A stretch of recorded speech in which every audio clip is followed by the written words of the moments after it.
Welcome, everybody, to the CMI Composers Cup 2021 Forbidden and Forgotten. Today is the Road to the Cup selection show. My name is Donald Mason, former Pokemon player, and moderating us here. Paul Montalvo, retired firefighter, and may or may not be in a calendar out in the universe. That's up for y'all to find out. And Eric Schneeman, retired Lyft driver, now our Doctor of Musicology here at the Classical Music Institute. So welcome. Welcome. Thanks. So today we are breaking into Composers Cup 2021. For those who are fans of CMI and have followed us, we did Composer Madness 2020 last year with my man Mozart taking on Bach in the finals and claiming the crown the first time. So this year we are moving on to Composers Cup, a little bit more broad, and we're getting down into the composers that are going to be focused this season for Forbidden and Forgotten.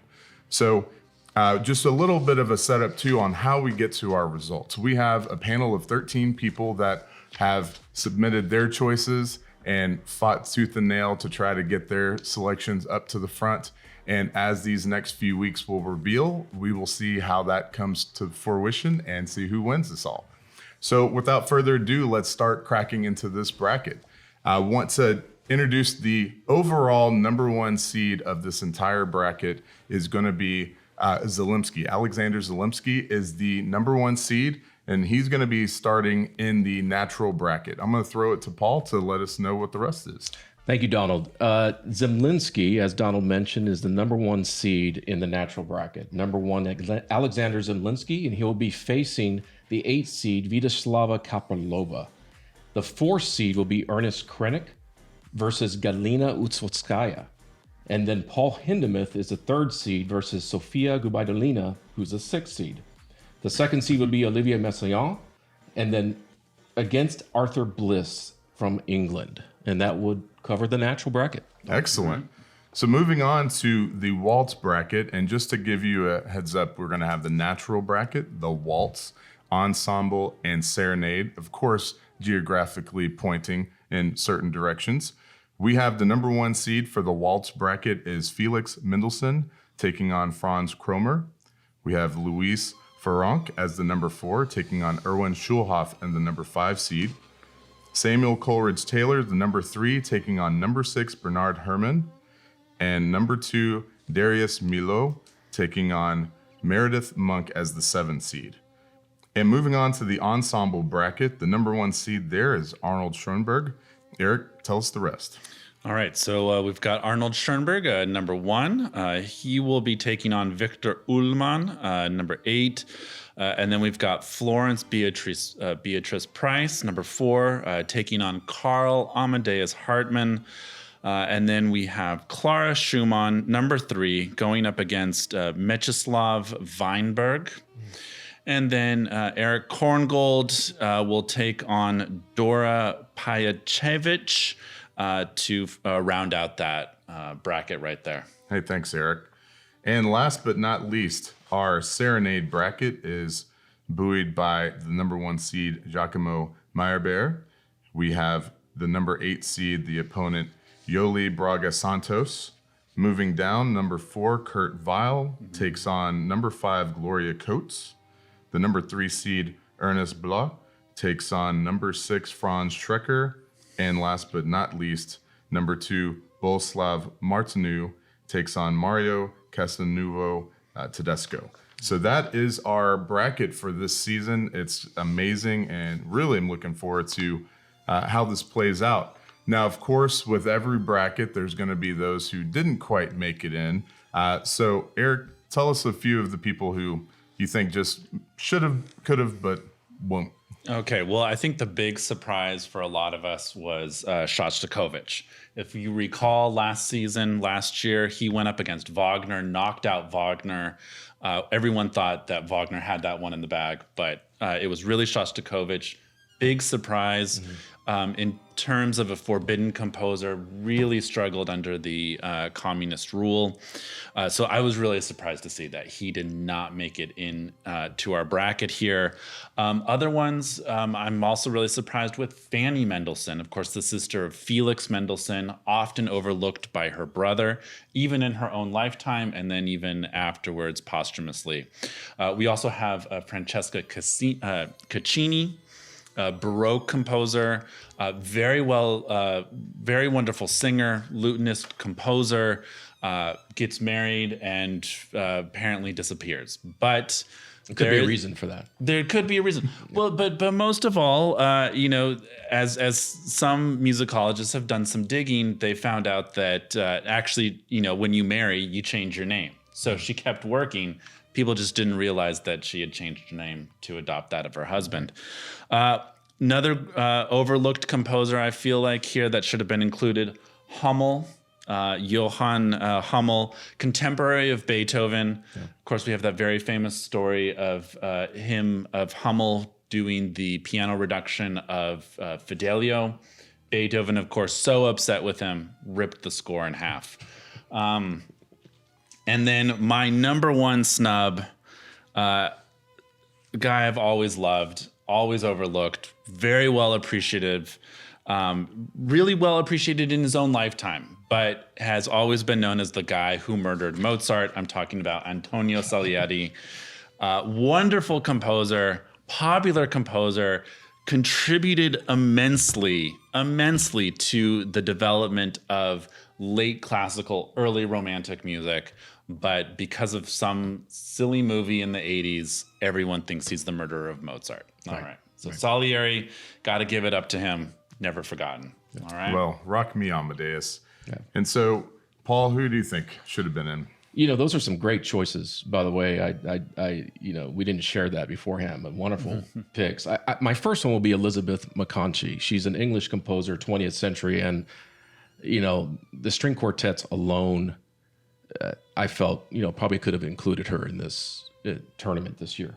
I would also include the Romanian composer George Inescu. Everyone knows him from his Romanian Rhapsody. Well, guess what? He wrote more than the Romanian Rhapsody. Great symphonies, great chamber music. His octet is incredible. And explore him because he's worth exploring. Oh, yeah. I would also add Ellen Toff-Zwilich, American composer. Very underrated, doesn't get a lot of airplay in the United States. And I just feel that, her talent is underrepresented here and throughout Europe as well. Yeah, but I mean, a lot of controversy, though, around her music because she does tend to take from other composers. Right. And she's more conservative as well. Yeah. So, I mean, I do think, that is something, a question that might be what's keeping her out of these brackets. True. Okay. My second to last choice would be George Onslow. He's a French composer, incredible chamber music composer. His string quartets, quintets, some of the greatest stuff that you can listen to, late 1700s, early 1800s into the Romantic period. And I would say my biggest snub, and I'm going to go with one of Eric's favorite periods, is the Czech Baroque composer Jan Dismas Zelenka. And I'm telling you, if you haven't heard the name, look it up and listen to all of his music, and you're going to wonder, why don't more people perform this stuff? Right. Yeah. No, it's good stuff. Yeah. Excellent choices. So with the bracket of 32, of course, with so many fantastic composers, especially those forbidden and forgotten with this season's theme, we just can't fit everybody in. So I know some of y'all are probably sad that some of your favorites may not have made it in. Let us know somehow if you feel like one of your favorites has been snubbed. Write us on our socials, and we'll make sure that we mention it for the future episodes.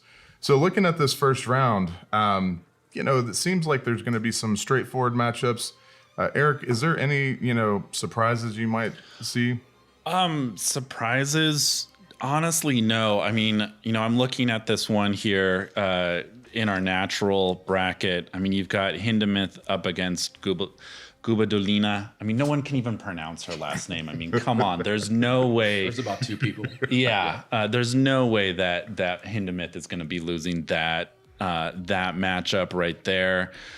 I think other ones, the one that I think is going to be a bit tricky maybe is going to be the Clara Schumann versus the Weinberg.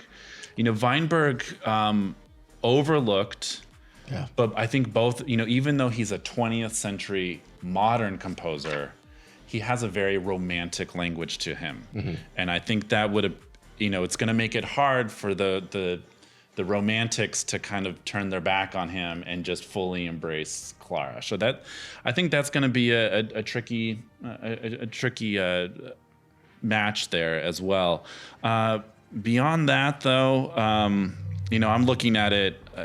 I obviously Meyerbeer is going to take out Santos, no questions asked. What are you feeling? Well, that's pretty funny. I was going to point that match out because Meyerbeer, he's okay. I mean, come on, grand opera guy, whatever. Operas last about 4 hours long, so people blame Wagner all the time for these lengthy operas. We'll sit through a Meyerbeer opera. Well, but that's the thing is that Meyerbeer was doing that before Wagner. Wagner was stealing that from him. I mean, can you even sing a tune from Meyerbeer, first of all? Well, at least you can sing Ride of the Valkyries, So anyway, Braga Santos, I will say something for him because he probably will lose that match. He's this incredible 20th century Portuguese composer.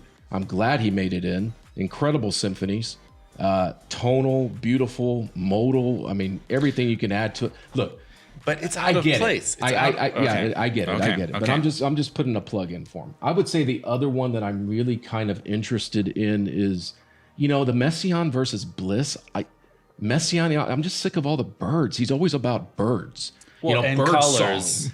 I get colors. It, but everything has to be about birds. Well, no, it's the birds, it's the mysticism, it's the colors. Right, but I mean, it gets kind of old. And then he has that weird instrument that sounds like it's, the Ons Montano. Yeah. That instrument. Yeah. So you know what I'm talking about. Yeah, we'll play them an example, and you're going to wonder why he probably beat It's a little Bliss. dated. Okay. I'll admit that. Those pieces where he uses that, yes, that does get a little dated. So that would be the ones that I'm kind of looking at. Yeah, okay. And when I'm looking at this, I'm just curious to see how far Florence Price might be able to break through. True. I mean, a potential second round matchup with Schoenberg, which is definitely a task to overcome. And then looking down in the Serenade bracket, Weil versus Coates. It's a 4-5 matchup, so those can go either way. But those would be the two that I think, I just want to see how far, Price goes, and if Coates can overcome Weil with that, with any type of offense. Eric, overall, I mean, who is your pick overall to take it all?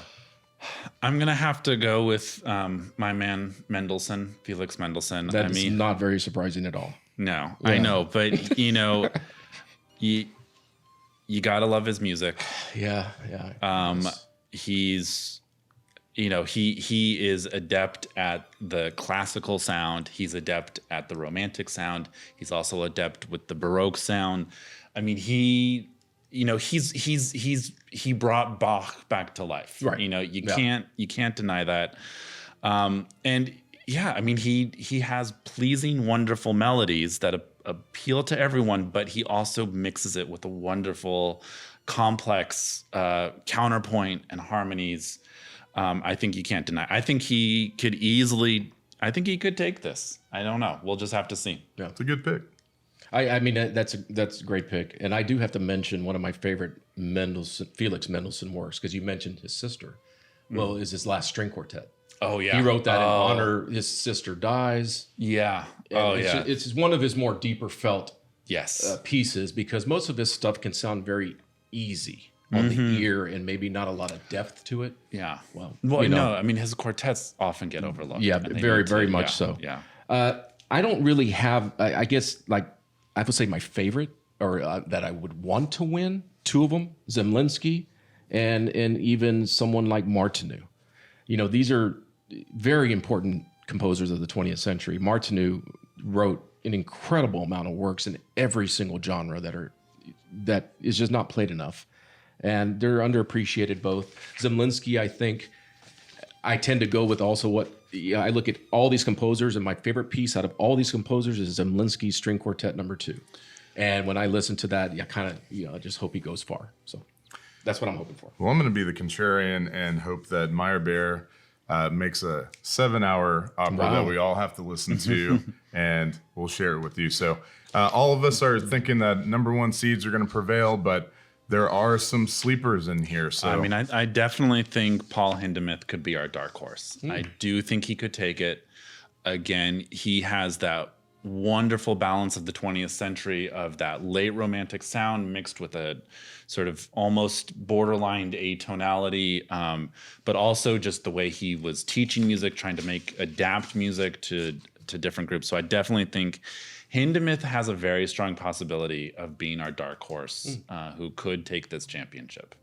We'll have to see. Well, we'll have to see, everybody, and thank you so much for tuning in again. We can't wait to break even more brackets. Next week, we will have the first half of the first 32, and then we'll continue to go on. So until then, thank you to Paul Montalvo, Dr. Eric Schneeman. I'm Donald Mason, and this has been the Composers Cup 2021 Road to the Cup Selection Show. Thanks, everybody.